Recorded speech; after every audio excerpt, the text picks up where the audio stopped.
night, 12 points, 12 assists, most career points against the Knicks, all-time minimum 10 games. How about this? Jordan at 31.6. Jerry West dipping back into the Wayback Machine at 30.1, and then Durant 29.5. Yeah, I mean, it's unbelievable. He's beaten them now 13 straight times. And then, of course, for the poor Knicks fans who have to suffer a 27-point loss tonight, you have to remind them of all the times that Michael Jordan used to beat them, and he averaged 31.6 in his career. By the way, Michael Jordan, born in Brooklyn, used to mean a lot for him to go up against him. Tying it all together. There we go. I like that. So now, synergy. Now, Knicks fans and Nets fans get to hear from KD.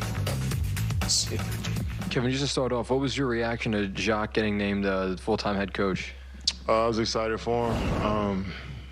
I know the work that he puts in every day. I know how much he cares about the development of each player and his team as a whole. And looking forward to playing for him. You know, all the guys have responded to how he wants us to play. And, you know, so I'm looking forward to, you know, how we progress after this. You say you guys are 3-2 with him, but I mean, both those losses were competitive. Could easily be 5-0. Just what do you think he's brought since getting elevated to that chair that's worked so well for you guys? Simplified a lot of stuff. I mean, that's usually what happens when you're losing games, and we start simplifying offense, defense, just making the things easier for all of us and putting us all in situations to succeed individually, which is going to help us as a collective. So. We still got a long road ahead, and we just gonna keep grinding, keeping our head down, and keep working. Kevin, what is the difference between Jacques' style and Steve's style? I mean, I don't even want to compare the two. I mean, I feel like both guys are high IQ guys that know the game.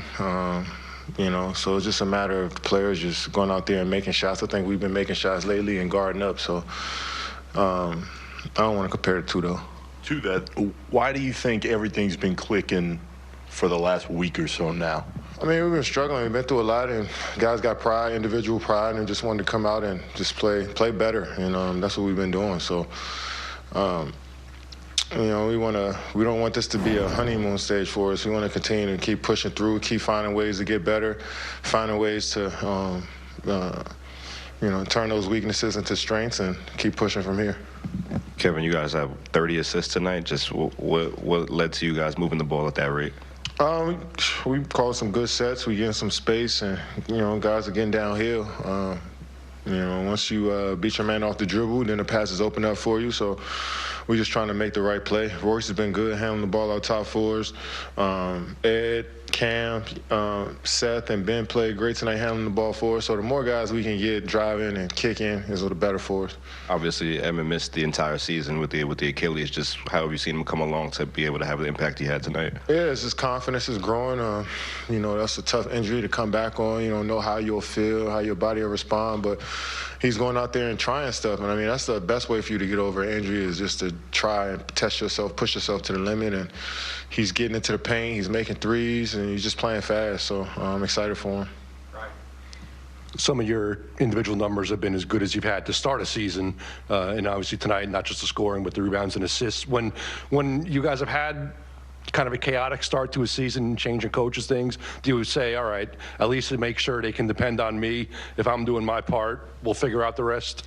Yeah, I always just try to do my job. You know, I adopted that mentality about 10, 11 years ago working with Brian Keefe, one of our coaches here now, actually. And just all about just every day, no matter what, come to work and focus on being the best that I can be, getting the most out of myself every day. So I try to stay in that with that approach, and regardless of what's going on around, try my best to be, you know, to make an impact. So I think we all have that mentality of just focusing on our jobs and controlling what we can. Last one. Yeah, there's a video going around pregame of you barking at some young Knicks fans. I don't think you've ever lost against the Knicks while you've been here. Just talk about the rivalry. What does it mean to you? Yeah, regardless of each team's record, there's always going to be a rivalry, regardless of who's on the floor. There's always going to be a rivalry because of the fans here in New York City. They're so passionate and they love sports so much that you know, there's always going to be competition. So as long as I got a Nets jersey on, I'm always, if I see a Knicks fan, I'm always going to give him you know, throwing some being a Knicks fan. So it only adds to the rivalry, and and the fans feel more engaged if they see a player, you know, engaging in the rivalry as well. So it's all in fun. It is a good rivalry, and he seems to get up for it. Longest streaks with 25 or more points. We already mentioned Michael Jordan has done this. 16 straight to begin the season back in 88-89. The prior season, 13 straight. And KD is at 12. So he's closing in on that, and he's in a good groove right now. It's impressive. Also nice that he mentioned assistant coach Brian Keefe, who I know a little bit was with Kevin Durant when they were together in Oklahoma City. So nice to see Kevin Durant not just talking about Jacque Vaughn, but also the assistant coaches as well. He had 12 of their 30 assists. And by the way, he was more than happy, Jacque Vaughn, to point that out when he in his post-game press conference. And again, you know, everyone talks about leadership all the time. They think a guy's got to be in the locker room giving a Newt Rockne type of rah-rah speech. Leadership is when your best player is doing all the things that everyone else is supposed to do. Playing hard, defending, and moving the ball. That's the greatness of Kevin Durant. He still gets 29. Again, it should have been 30. Missed the free throw. Yep. Would have made me look good. But he's out there rebounding, and he's moving the ball. And that's, you know, everyone else on the team picks up on that. And you can tell.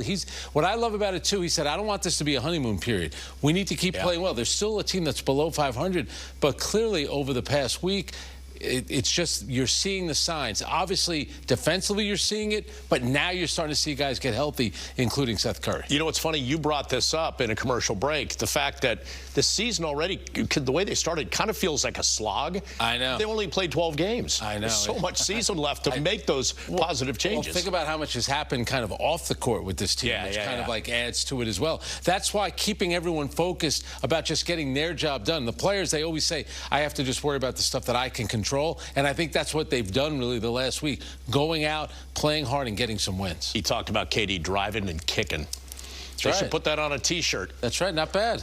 Just a thought. All right, we're going to take another break. We got more coming up here on the post-game show. More reaction. Nets winning at 112-85. Stick around.